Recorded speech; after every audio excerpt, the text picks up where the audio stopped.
Hey, welcome to Home Brewer TV. I am so glad you're joining us again. And what are we doing today? Well, do you remember your very first batch of beer you ever brewed? Good beer, that is, not a Mr. Beer kit. Well, we're brewing our first batch today, and we're going to have some fun with that. Plus, I've got 2 more beers that we're going to taste, see how they are. Depends on whether you're going to want to try them or not. And I'm looking forward, as usual, to the beer taste. So you stick with us here on Home Brewer TV.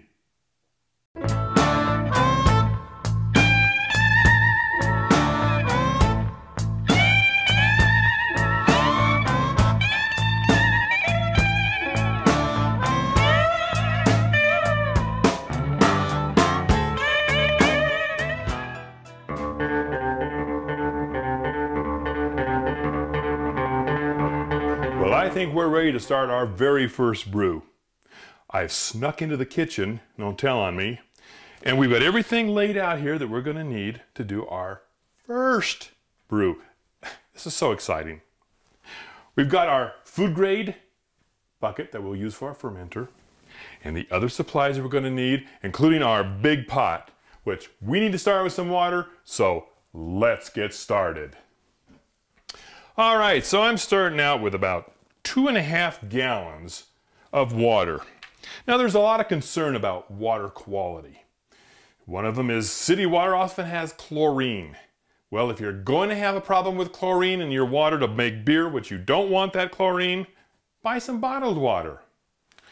Another way of doing it, which all the plant people tell me, is fill a bucket full of how much water you're going to use, let it sit overnight and the chlorine comes out. Otherwise, don't worry too much about it. We'll get into water quality and how to make the changes in a later time. I've got about 2.5 gallons in here. Now I know we're doing a 5-gallon batch, but we only have a 3.5-gallon container, and we'll figure out how to get the rest of that 5 gallons into our fermenting bucket when we get to that point. Our water is almost boiling, so now's a great time to add your malt extract. They come in these containers, and basically, you're just going to be pouring it in as you're stirring. Now you don't want to leave it sitting on the bottom in contact for too long because it'll get hot and burn. Just continue adding it and mixing it with your spoon until you've got the entire extract added to your pot. We've got most of our extract in, but you see, you end up with a little bit. Here's a little tip. Put a little good hot water in here, put the lid on, shake it up, and add it to it. So now I can add the final bat of the malt extract to our pot. And now it's time to let it boil. But here's something that's going to happen. As we're getting it close to boil, we're going to have what's called a sugar break. And this is going to basically foam up. So when it starts to foam up and you're a little concerned about it bubbling over, simple water in a spray bottle works great to fight it back. You can see how the spray works very good at breaking down that foamy head that builds up from the sugar break. There we go. Now we're into a nice rolling boil. And that's what I want to see. Now that we've got our good boil going, we need to add our hops. And this particular recipe calls for hops added at about 60 minutes. So we have 2 ounces of Liberty hops. I don't like adding hops directly to my boil because obviously this stuff will be everywhere. So I'm going to kind of go a little way from our first time brewer and say this is something that you're going to want to buy at the brew shop. It is a bag to hold your hops. You simply add your hops to the bag.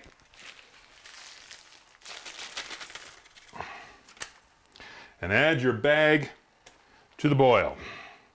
And now we're doing our hops. For me, this just works so much nicer than having to worry about getting all the little hop particles out.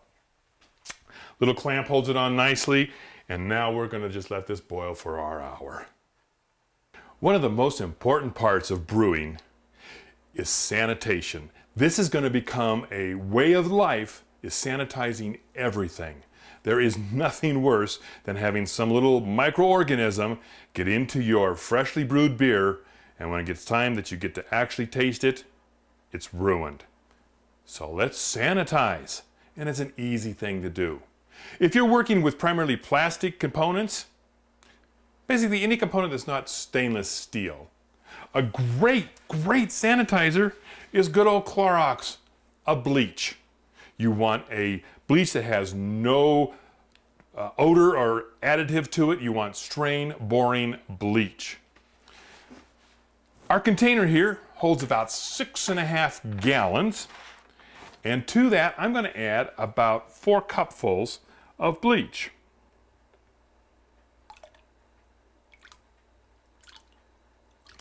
It's not rocket science, so don't worry about give or take a little bit. Now, we need everything sanitized. So that includes the lid. Jam it down in there. Get that lid submerged into the water. We're filled with water and now Clorox. By the way, important point. When we dump water, we do not rinse. Never rinse. Otherwise, you've just ruined your sanitation. We're using a 3-piece fermentation lock. This needs to be sanitized. Take it apart. Get the pieces in and sinking. We have some tubing. We're going to sanitize it. It's going to be used to transfer our wort, which is in the pot, into the fermentation bucket. So it's got to be very sanitized. Finally, we also have our siphon. So what needs to be sanitized? You got it, the siphon, which of course doesn't fit completely in the bucket. But I don't know if you've ever noticed one of these cute little things. They're self-priming, so we just fill that up because it's the inside that's so important. Now that we have our wort boiled, we need to cool it down to pitching temperature, which is basically about 80 degrees. I'm doing this in a sink using cold water and ice cubes to help bring the temperature down.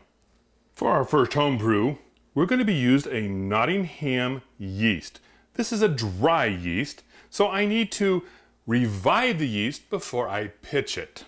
I boiled some water for 10 minutes to get rid of any microorganisms, and now I simply spread the yeast, the dry yeast, onto the water. Don't stir, just spread the yeast onto the water and let it soak it in. So we've let our wort cool down to about 80 degrees, and now we're ready to put it into our fermentation bucket and then pitch some yeast.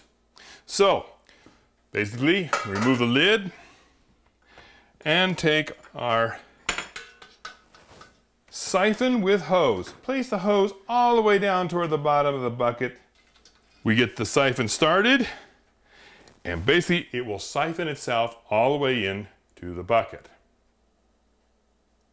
You'll notice the bucket is graduated with lines that tell us how much quantity we have, and obviously 5 gallons is going to be our goal. Notice we have just a little under 3 gallons. So to make our final 5 gallons, all we need to do is add some water. Now, the water I'm going to add, I boiled for 10 minutes. Remember, we want to kill all those microorganisms. Boiled for 10 minutes, cooled it down, and now I just have to add it. And all I'm going to do is measure by where it comes in on the side of the container.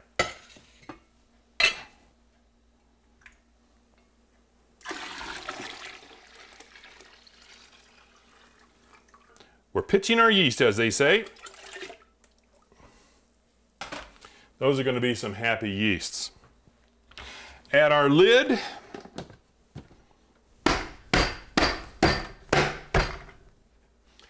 And then one final thing.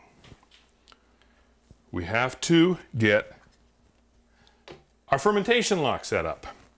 And the best way to do this is I find get some cheap vodka, add it to the fermentation lock, and there's a line in there that tells you how much to put in. Put your lock together and insert it into your bucket. You are now set. And what's going to happen is within 24 hours or so, this is going to be gurgling and bubbling. And about 7 days from now, we'll be putting it into bottles and ready to get excited about drinking. So join us next time in the Brew Lab.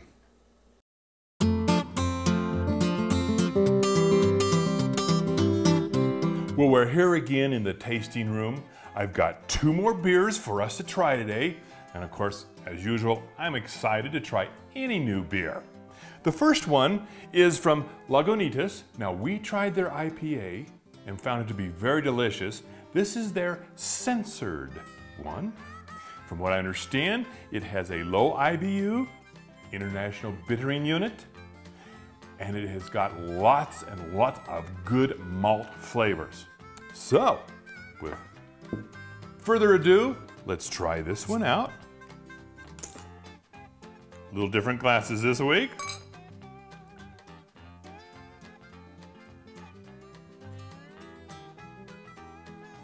Oh, that's a very pretty beer. One of the things they say is it's a very coppery beer. Of course, there's no copper added, but it is a gorgeous copper color, lovely head.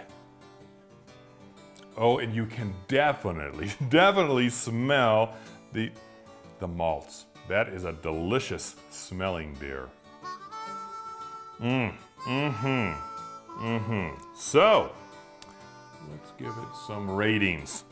As far as aroma, it is a delightful aroma. You can really smell the malt. So we're going to give that, I'm going to give it an 8. And as far as its appearance, of course we always talk about, who cares what it looks like, it's what it tastes like. But it's got a beautiful appearance, we give it a 2. Now let's get down to the real action, the taste.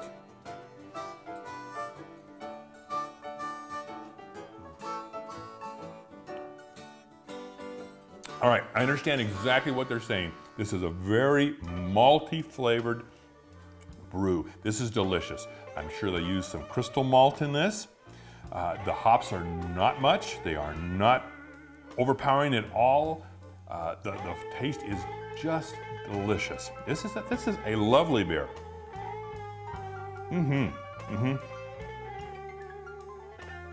All right, I gotta give this, out of 20, I'm gonna give this a 14. Now the mouthfeel. And again, I really don't care too much about the mouthfeel, but it's part of the test, so we're gonna be using it because we post these every week on our site, the beers and the test results.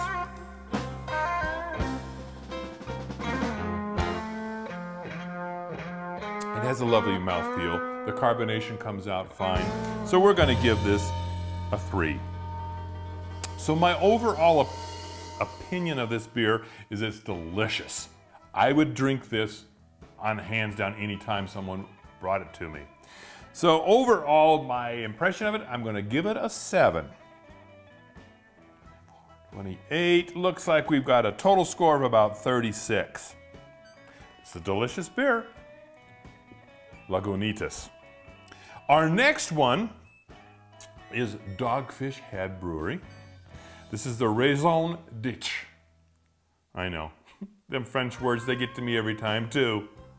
They use beet sugar and green raisins in brewing this. They created this as a beer to be drank with meat that has been barbecued. Low IBUs of 25, but the alcohol level on this is about 8%. So, yes, I am excited. Let's get to it.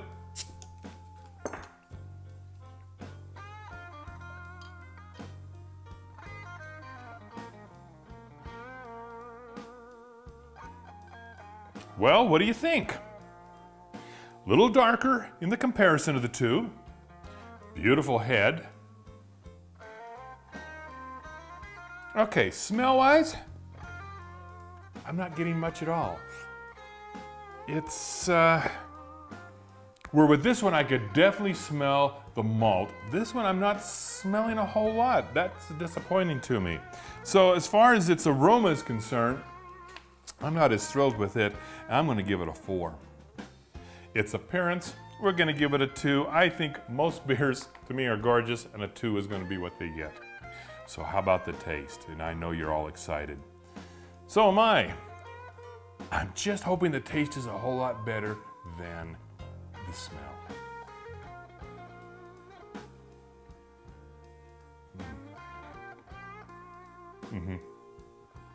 Well, the taste is a whole lot better than the aroma was, so it's going to score a whole lot better. Oh, this is real malty. Even a maltier taste than this. Almost a sweetness to it. It is delicious, and you can certainly taste the slight raisins. Oh, see, they used green raisins. This is really a delightful beer, and I can see how well it would complement a barbecue beef meal. So, whether you're going to try the Lagunitas Centered or the Doghead Fish with their beautiful Rosal Ditch, both are delicious. And as far as the scoring here is concerned, I'm giving it a flavor of 15. I'm giving it a mouthfeel, 3. And an overall impression, I'm going with an 8. 11, 16, 26, 28, with a 32 as a final score. Both beers, delicious. I think you'll like both of them. If I had to pick one or the other, I'm going with the Dogfish Head. See you next time in the tasting room. Well, we've got our first batch in our fermenter, and it won't be long and it'll be just bubbling and making noise, and we'll know that the yeast is doing its part of the job. Some say brewers make wort, yeast makes beer. We'll have to find out, won't we? So, you just catch me next time on Homebrewer TV.